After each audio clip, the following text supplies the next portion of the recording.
How to create playlist on TikTok. Creating a playlist on TikTok helps you organize and categorize your favorite videos, making it easier to access and share specific content themes or genres with your audience.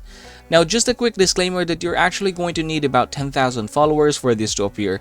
In my profile, you can see that I have less than that, which is why I don't have it here. Now anyway, it's not going to stop us from telling you guys how to do it.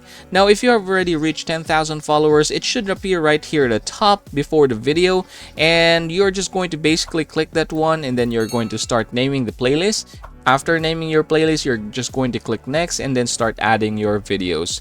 Now say for example, you have already reached 10,000 followers but it doesn't appear yet. What you're going to do is take a screenshot of your profile, and then we're going to go to these three lines here, tap settings and privacy, scroll down, tap report a problem, and then scroll down once again, tap submit a report.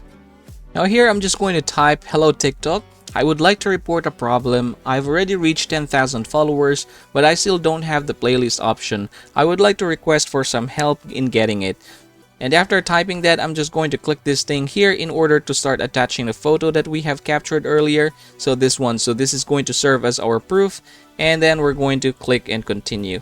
Alright, there you go. So there's our photo, and then the last thing that you're going to do is submit this one, and the last thing that you're going to do is submit this one. In about 24 hours, TikTok should reach you, and from there you're just going to follow their instruction, and boom, congratulations everybody. That is how you're going to create playlists on TikTok. As always, please don't forget to subscribe to the channel and give this video a like if it helps you out.